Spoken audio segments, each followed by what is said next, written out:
السلام عليكم ورحمة الله وبركاته. إن الحمد لله نحمده ونستعينه ونستغفره ونعوذ بالله من شرور أنفسنا وسيئات أعمالنا. من يهده الله فلا مضل له ومن يضلل فلا هادي له. وأشهد أن لا إله إلا الله وحده لا شريك له وأشهد أن محمدًا عبده ورسوله. أما بعد، أيها الإخوة، مرحبا إلى اللقاء بقصة الصحابي الجليل سعيد بن عامر الجمحي. بعد يكمشكر الله تبارك وتعالى نكمتكي رحمة mtume wetu Muhammad sallallahu alayhi wasallam. Tunaishi katika visa vya maswahaba wa mtume Muhammad alayhi salatu wassalam, na leo biidhnillah, baada ya kukimaliza kisa cha Sayyidina Anas bin Malik radhiyallahu anhu, leo tunaingia na kisa cha sahaba mwingine kama kitabu chetu cha Suwaru min hayati sahaba tunavyo kilivyoandikwa na Dr. Safiyur Rahman. Tutakuwa tunaelezea kisa kimoja baada ya chengine kama kitabu kinavyoenda, ili kwa wale ambao Allah amewajalia katika kutafuta elimu, wanaposikia visa hivi wanaweza na wao kusoma kwa kupitia ZVP Online TV. Ama Said bin Amir al-Jumahi, kama wanazuoni wanavyomuelezea, rajulun, huyu ni kijana, ishtara al-akhirata bid-dunya, ambaye ameinunua akhira kwa dunia, wa athara Allah wa rasulahu, na akampendelea zaidi Allah tabaraka wa taala pamoja na mtume wake, ala siwahuma, kwa yoyote asiyekuwa Allah na mtume wake. Akawa mapenzi yake ameelekeza kwa Mola wake Allah tabaraka wa taala, na mapenzi yake ameelekeza kwa mtume wake ambaye ndio kiongozi wake katika huu ulimwengu. Kwa hiyo leo tutaishi katika kisa chake. Ninakuomba tuwe sote kutoka mwanzo mpaka mwisho wa kisa hichi biidhnillah tabaraka wa taala. Kana al-fata Sa'id bin Amir al-Jumahi, alikuwa kijana huyu Sa'id bin Amir al-Jumahi, wahidun min al-alaf al-muallafa, ni mmoja katika yale maelfu yaliyoandaliwa, alladhina kharaju ila mintiqati at-Tan'im, ambao walitoka na kuelekea katika sehemu ya Tan'im. Sehemu hii dhahiri Makkah, ipo nje ya Makkah. Bid'awati min zu'amai Quraishi, kwa wito miongoni mwa wale viongozi wa Quraish. Liyashhadu masra' Khubayb bin Adi, ili kwenda kuona na kushuhudia mauaji ya Khubayb bin Adi, ahadi ashabi Muhammadin, mmoja wa sahaba wa mtume Muhammad alayhi salatu wassalam, baada an dhafiru bihi ghadran, baada ya kumpata yeye kwa kumfanyia khiana. Kwa hiyo Said bin Amir, kabla ya kuwa Muislam, kabla ya kuingia katika dini ya haki, alikuwa wakati huu wa da'wa ya mtume Muhammad alayhi salatu wassalam ni mmoja katika wale ambao ni wenye kuudhi Uislamu, ni wenye kumuudhi mtume wa Uislamu Muhammad alayhi salatu wassalam. Na ikatokea siku moja Makuraishi wakampata mmoja katika maswahaba wa mtume Muhammad sallallahu alayhi wasallam, baada ya kupita vita ya Badri, na baada ya hapo wakaandaa sehemu maalum kwa ajili ya sahaba huyu wa mtume Muhammad alayhi salatu wassalam kwenda kuuawa. Na huyu Said bin Amir akawa ni mmoja katika hawa ambao walialikwa ili kwenda kukishuhudia kifo chake. Waqad makkanahu shababahu almawfur, hakika uliweza kumwezekania ujana wake uliotimia, wa quwwatuhu almutadaffiqa, na nguvu zake zilizokuwa imara, min an yuzahima an-nas bil manakib, kutokana na kusongamana na watu kwa kupigana mabega. Hata hadha shuyukha Quraish, mpaka akawa yupo katika zile safu za mbele ya wale viongozi wazee wa Kikuraish. Min amthali Abi Sufyan ibn Harbi, miongoni mwa Abi Sufyan ibn Harbi wa Safwan ibn Umayya wa ghairihima, na wengineo wasiokuwa hawa. Mimman yatasaddaruna almawqif, miongoni mwa wale ambao walikuwa wapo mbele ya haya makundi yaliyohudhuria kwa ajili ya kushuhudia kifo hichi cha sahaba wa Mtume Muhammad sallallahu alayhi wasallam. Waqad ataha lahu dhalik, hakika jambo hili la nguvu zake lilimpa nafasi kijana huyu an yara asira Quraish mukabbilan, kuliona teka la Kikuraishi ni lenye kufungwa biquyudihi, kwa pingu zake. Wa akuffa an-nisaa was-sibyan, na akawaona watoto na wanawake, washubban, na vijana, tadfa'uhu ila sahati al-maut, wakawa wanamsukuma na kumpeleka katika uwanja wa kifo, dafa'an, kwa nguvu. Liyantaqimu min Muhammadin fi shakhsihi, ili tu lengo ni kulipiza kisasi kutoka kwa Mtume Muhammad kwa kumuua huyu sahaba wake. Walyatharu liqatlahum, na ili wapate kulipiza kisasi kwa wale waliouawa miongoni mwa wale viongozi wao na ndugu zao, fi Badrin, kwa katika vita ya Badri, biqatlihi, kwa kumuua kijana huyu Khubayb bin Adi. Tukiwa tupo katika kukielezea kisa hichi, hakika ni kisa ambacho kitatuletea hisia ambazo lau kama mmoja wetu ataziingiza akilini mwake, atafahamu ya kwamba maswahaba wa Mtume Muhammad alayhi salatu wassalam, Uislamu huu waliutetea kwa hali zao zote. Tuwe pamoja na mimi katika kufuatilia kisa hichi. Walamma wasalat hadhihi aljumu'u alhashida, wakati ulipofika mkusanyiko huu mkubwa, biasiriha, na teka lake, ila almakani almuaddi liqatlihi, kwenye sehemu iliyoandaliwa kwa ajili ya kuuawa. Waqafa alfata Sa'id bin Amir, alisimama huyu kijana ambaye anaitwa Sa'id bin Amir al-Jumahi. Leo tunamuelezea historia yake ili na sisi tupate kumfahamu namna gani alikuwepo katika huu ulimwengu, vipi Uislamu ameutumikia. Waqafa al-fata Sa'id bin Amir al-Jumahi biqamatihi al-mamduda, alisimama huyu kijana Sa'id bin Amir kwa umbile lake lilokuwa refu. Yutillu ala Khubayb, akiwa anamwangalia Khubayb, wa huwa yuqaddimu ila khashabati as-salb, na yeye anapelekwa katika ubao wa kusulubiwa. Wasami'a sautahu, na akaisikia sauti yake, athabita, ambayo ni yenye kuthibiti, alhadiya, iliyokuwa tulivu, min khilali siyahi niswa, katikati ya kelele za wanawake, wasibiyan, na watoto. Wa huwa yaqul, akamsikia Khubayb bin Adi anasema, in shi'tum, ikiwezekana, mkipenda, antaturukuni, ninakuombeni muniachie mimi, arku'u rak'ataini, nipate kurukuu raka mbili, qabla masra'i, kabla ya kufa kwangu, fafaalu, ninakuombeni fanyeni hivyo. Haya ni maneno yanatoka kwa mtu ambaye yupo katika adhabu, yupo katika hali ambayo watu wanasubiri wamuue, lakini bado wanaomba nafasi kwa ajili ya kumwabudia Allah tabaraka wa taala.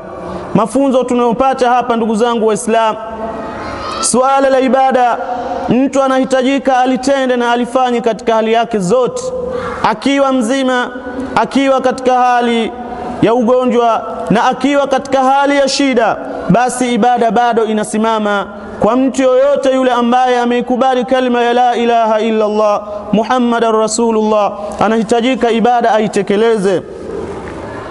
Tukiwa tunaendelea katika kukieleza kisa hichi, kisa ambacho ni cha ajabu mno, kisa cha mmoja wa sahaba wa Mtume Muhammad alayhi salatu wassalam, Sa'id bin Amir al-Jumahi. Thumma nadhara ilayhi, kisha Sa'id akamwangalia Khubayb, wa huwa yastaqbilu al-qibla, na yeye akawa anaelekea kibla, wa yusalli rak'atayn, na anazisali rakaa mbili. Ya lihusnihima, uzuri ulioje wa rakaa hizi mbili, wa ya litamamihima, na ukamilifu ulioje wa rakaa hizi mbili. Hakujali yeye yupo katika hali gani, hakujali yeye yupo kwenye adhabu au yupo kwenye starehe, bali aliswali kwa namna ambavyo mafundisho ya mtume wake Muhammad alayhi salatu wassalam yanahitaji. Thumma raahu yuqbilu ala zu'ama'i alqaum, kisha akamuona kijana huyu anawaelekea viongozi wa kaumi hii iliyotokea kwa ajili ya kushuhudia kifo chake. Wayaqul, ikiwa anasema katika hali ya huzuni, walaula an tadhunnu, lau nyinyi msingedhani, anni atla'tu as-sala, kuwa mimi nimeirefusha sala, jaz'an min al-maut, kwa kuhofia kifo, lastakthartu min as-sala, wallahi ningezidisha kuswali. Maneno ambayo yanatoka ya kiushujaa kwa yule ambaye anaamini dunia ni kitu dhalili, kwa yule ambaye anaamini ipo siku ataondoka ndani ya hii dunia, akafahamu innamal hayatud dunya la'ibun wa lahawun wa zinatun wa tafakhurun bainakum wa takathurun fil amwali wal aulad, akafahamu ya kwamba uhai wa dunia lahun, ni upuzi, si kitu chochote, walaibun, na ni mchezo, hauna thamani mbele ya Allah tabaraka wa taala, wazina, na pia maisha ya dunia ni mapambo tu, mtu kujipamba kwenda huku na kule kustarehe hizi na hizi, lakini mwisho wa siku kuna siku yeye ataondoka katika huu ulimwengu. Kwa mtu ambaye anafahamu namna ya kuishi katika hii dunia, basi hakuna chochote kinachomwogopesha katika kumtii Mola wake jalla wa ala. Na ndio tunamuona sahaba huyu anawajibu wale ambao wanataka kumuua kwa kitendo tu cha kumlipiza kisasi Mtume Muhammad alayhi salatu wassalam kwa wale waliouliwa ndani ya vita ya Badri. Lakini sahaba huyu kwa ithbati aliyokuwa nayo na kumwamini Allah na mtume wake, anawaambia kimaneno ya kishujaa, lau nyinyi msingedhani kuwa mimi nimeirefusha swala kwa kuhofia kifo, basi ningeitimiza swala hii kwa hali ya urefu mno. Thumma shahida qaumahu bi'aini ra'sihi, kisha kijana huyu Khubayb akawaona watu wake kwa kupitia macho yake mawili. Wahum yumathiluna bi Khubayb hayya, na wao wakimkata Khubayb akiwa hai. Yumathilun, maana yake hichi ni kitendo tuqta'a ajza'i jasamihi qit'atan ba'da al-qit'a, yani vinakatwa viungo ndani ya mwili wake kipande baada ya kipande, kiungo baada ya kiungo. Kwa hiyo Sa'id bin Amir akawaona Makuraish, wakazi wa Makka, ambao wanakifanya kitendo hichi kibaya mno mbele ya sahaba wa Mtume Muhammad sallallahu alayhi wasallam, wakimkata qit'ata ba'da al-qit'a, kipande baada ya kipande. Fayaqta'una min jasadihi, wakawa wanaukata mwili wake, al-qit'ata tilwa al-qit'a, kipande baada ya kipande. Wa hum yaquluna lahu, na wao wakiwa wanamwambia kijana huyu Khubayb bin Adi, atuhibbu an yakuna Muhammad, hivi wewe haupendi awe Muhammad makana, katika nafasi yako hii unayoadhibiwa, wa anta najin, ikiwa wewe ni mwenye kuokoka. Wanamuuliza, haupendi wewe Muhammad awe ni mwenye kuadhibiwa, na wewe ukawa ni mwenye amani, ni mwenye kuokoka, hupo katika adhabu hii ambayo sisi leo tunakutekelezea? Fayaqul, akawajibu, wadimau tanzifu minhu, wakati anawajibu damu inatoka katika mwili wake. wallahi, anasema ninaapa kwa jina la Allah muumba mbingu 7 na ardhi 7 na vilivyomo ndani ya mbingu na ardhi, ma uhibbu an akuna aminan, wallahi mimi sipendi kuwa na amani, wadi'an, ni mwenye kutulizana, fi ahli wa waladi, kwa wake zangu na watoto wangu, wa anna Muhammadan, na hakika ya mtume Muhammad alayhi salatu wassalam, yukhazu bishauka, anakaribia kuchomwa na miba. Sipendi mimi nitulie, ni mwenye kuwa na amani na wake zangu, huku mtume Muhammad anakaribia tu kuchomwa na miba, na si kuchomwa kwenyewe, kukaribia tu. Sipendi mimi, siridhii kitendo hicho. Leo mnanambia mimi niwe kwenye amani na mtume awe ni mwenye kuadhibiwa. Hakuna lolote ambalo mnaweza kunishawishi mimi isipokuwa nipo radhi ni uweni kwa ajili ya Allah tabaraka wa taala na mtume wake.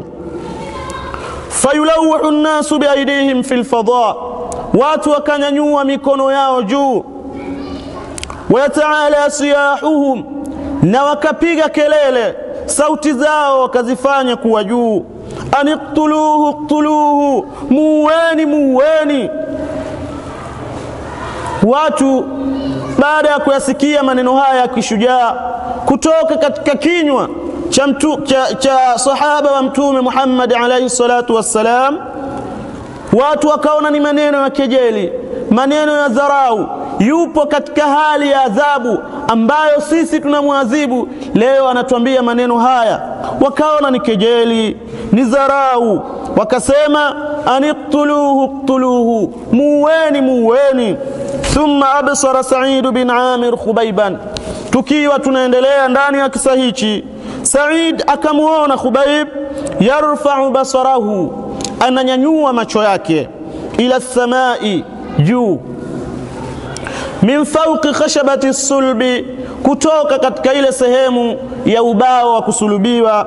Wayaqul, wakati amenyanyua mikono yake anamuelekea Allah tabaraka wa taala, anasema Allahumma ahsihim adada, ewe Mola ninakuomba hawa uwadhibiti kwa idadi yao waliokuwa nao. Waqtuluhum madada, na ninakuomba watu hawa uwaue kifo kibaya. Wala tughadir minhum ahada, na wala usimwachie yoyote miongoni mwao aliyekuja katika kushuhudia kifo hichi. Hii ni dua ambayo anaiomba sahaba huyu ambaye yupo katika adhabu, anarejea kwa Mola wake na kumtaka msaada kupitia kitendo hichi ambacho ni kibaya mno, kitendo ambacho lengo lake ni kuizima da'wa ya mtume Muhammad alayhi salatu wassalam. Baada ya dua hii, thumma lafadha anfasahu al-akhira, akaitoa pumzi yake ya mwisho. Wabihi, na yeye akiwa katika hali hiyo ya kuitoa pumzi yake ya mwisho, ma lam yastati' ihsahu min darabati suyuf, hakuna yoyote ambaye anaweza kuidhibiti pumzi hiyo kutokana na mapigo ya mapanga. Inaonyesha walimpiga sana na kumuumiza sana na kumkata sana katika mwili wake, lakini kwa ajili ya Allah tabaraka wa taala. Wa tu'anati rimah, na michomo ya mikuki, kwa kila mmoja aliyefika pale alimpa adhabu mbalimbali ili tu wamtie adabu na walilipiza kisasi bwana mtume Muhammad sallallahu alayhi wasallam. Tukiwa tupo katika kukieleza kisa hichi,